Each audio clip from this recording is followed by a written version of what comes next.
So, fast food workers in New York City won a hard-fought battle for a $15 minimum wage and also pressed for better work schedules, and now they're wondering why they're being laid off. I can't imagine why.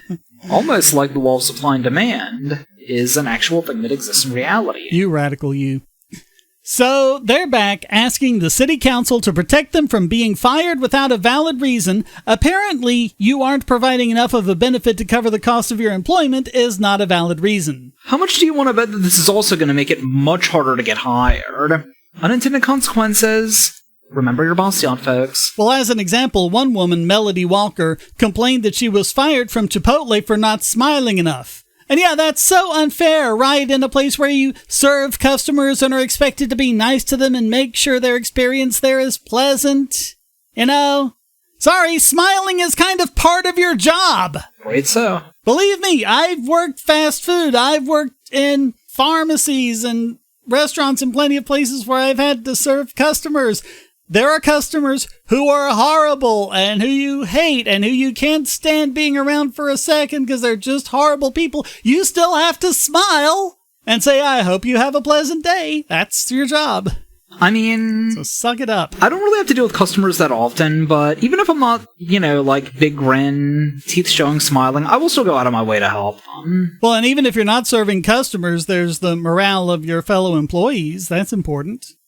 Well, apparently the driving force behind all of this is the Service Employees International Union, and restaurant owners are skeptical. According to Matthew Holler of the International Franchise Association, quote, "We're always skeptical about any efforts by the SEIU that they're really anything more than a front to help them increase their dues-paying membership and their political agenda." And I can already hear every single leftist pseudo-skeptic in the comments saying, slippery slope, or conspiracy monger or some such nonsense.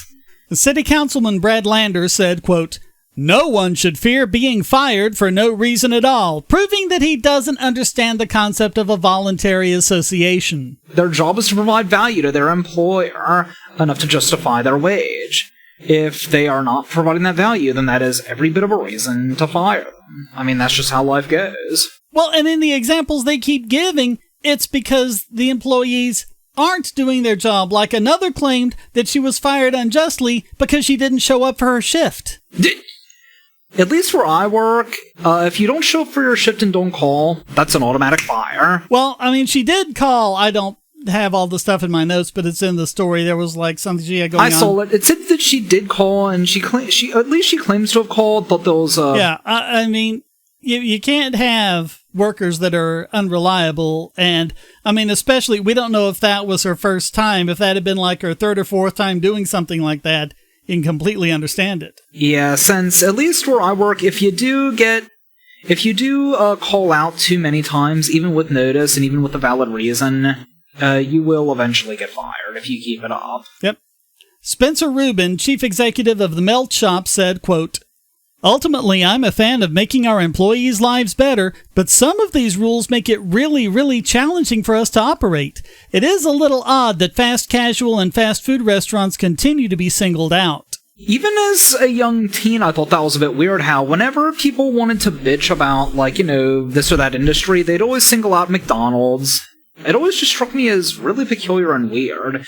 Yeah, and they never point to the little mom-and-pop joints that are going to be affected by it. Imagine my surprise.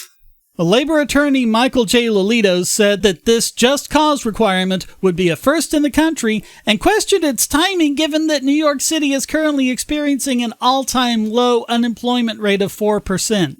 They have those good rates in spite of the state regulations and other nonsense, not because of. Yeah, so basically you get the city to pass ridiculous laws, and then when the completely foreseeable results of those laws happen, you blame the industry and use it as a reason why we need regulation and unions and everything else. Yeah, pretty much.